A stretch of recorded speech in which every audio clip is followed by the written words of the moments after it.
बिस्मिल्लाहिर्रहमानिर्रहीम। टेस्टी। जी हाँ, आज हम बनाएंगे बहुत ही टेस्टी हरी चटनी। आप इसे दही में डाल के भी इस्तेमाल कर सकते हैं और इसे वैसे भी खा सकते हैं। ना सिर्फ ये आपके दस्तरखान की शान बढ़ाएगी बल्कि बहुत सी बीमारियों का इलाज भी पोशीदा है इसमें। तो चलें आज की रेसिपी का आगाज़ इस दुआ के साथ करते हैं कि अल्लाह आप सबका दस्तरखान सजाए रखे और हम सबको सेहत और ईमान का रिज़्क अता फरमाए। तो यहाँ पे सबसे पहली चीज़ जो मैंने ली है वो है सब्ज़ धनिया। एक गट्टी लिया है मैंने। अच्छी तरह से धोने के बाद छोटा छोटा सा मैंने इसे काट लिया है। इसे हम शेकर जग में ऐड करेंगे क्योंकि हमने इसे शेकर जग में ही रेडी करना है। इसके अलावा दूसरी चीज़ है हमारे पास पुदीना। पुदीना में बहुत सी बीमारियों का इलाज पोशीदा किया है अल्लाह ने। इसके सिर्फ पत्ते उतार के अच्छी तरह से मैंने वॉश किए हैं। डंडियाँ आपने ऐड नहीं करनी है क्योंकि इसमें थोड़ा सा कड़वा सा पन होता है।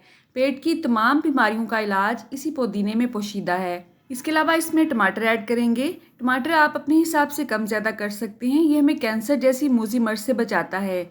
इसके अलावा प्याज ऐड किया है मैंने इसमें 1 अदद। मर्दों में प्रोस्टेट और लेडीज़ में ब्रेस्ट कैंसर जैसे मूजी मर्ज का इलाज है इसमें। इसके अलावा वेंस में जितने भी जहरीले मवादे हैं उसको खारिज करता है ये। इसके अलावा जो हम नेक्स्ट चीज़ इसमें ऐड करेंगे वो है लहसुन। बीपी को कम करने में लहसुन बहुत अहम किरदार अदा करता है।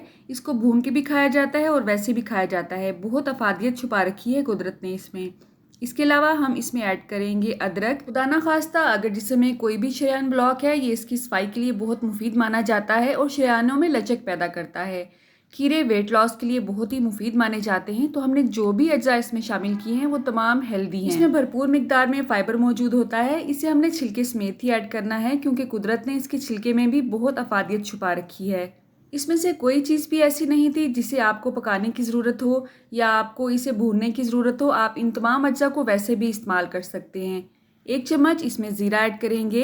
ये मेरे पास सफ़ेद ज़ीरा है, आप काला भी ऐड कर सकते हैं। चुटकी भर इसमें मैंने काला नमक ऐड किया है। आप सादा नमक या पिंक साल्ट भी ऐड कर सकते हैं। अपने टेस्ट के हिसाब से आपने इसमें सब्ज़ मिर्च ऐड करनी है। मैंने 2 ऐड की हैं।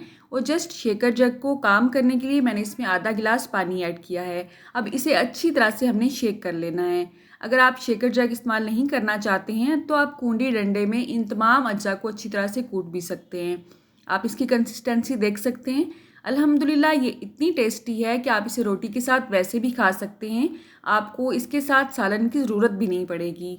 अगर आप ज़िंदगी में सादगी लाना चाहते हैं, घर में बच्चे नहीं हैं और वो नखरा नहीं करते हैं खाने में, तो आप इस तरह की हेल्दी चीज़ों को अपने खाने में शामिल करें। इंशाल्लाह आपकी ज़िंदगी सेहतमंद गुजरेगी। इस चटनी को आप दही के साथ भी सर्व कर सकते हैं और वैसे भी खा सकते हैं। किसी भी सैलड पे ड्रेसिंग के तौर पे भी इस्तेमाल कर सकते हैं। मायोनीज़ में अगर आप शवारमा वगैरह के साथ सॉस बनाना चाहते हैं तो उसमें भी इसे डाल के इस्तेमाल किया जा सकता है।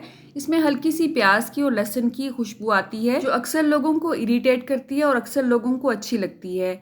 तो खुदा ना खास्ता अगर आपके घर में कोई भी बीपी का पेशेंट है, कोलेस्ट्रॉल का पेशेंट है तो उसको आप ये ज़रूर बना के दें क्योंकि अच्छी लगे खुशबू या बुरी लगे उसके लिए ये बहुत ही फ़ायदेमंद है। चटनी को मज़ीद चटपटा और टेस्टी बनाने के लिए इसमें हमने लेमन जूस ऐड करना है।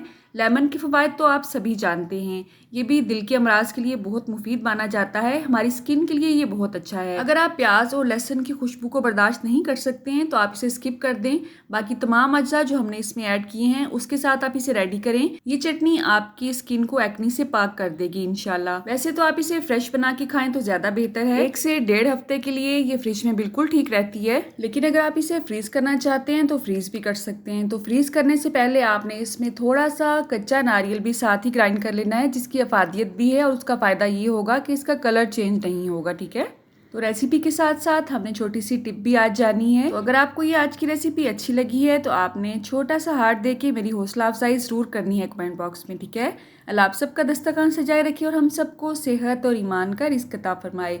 अल्लाह हम सब के रिस्क में कसरत से ज़्यादा बरकत और आसानी अता फरमाए। हरी चटनी, सब्ज़ चटनी, ग्रीन चटनी की मज़ीद रेसिपीज़ के लिए आप मेरा चैनल विजिट कर सकते हैं। उनके लिंक आपको डिस्क्रिप्शन बॉक्स में भी मिल जाएंगे इंशाल्लाह। मेरी नेक्स्ट वीडियो तक अल्लाह हाफिज़।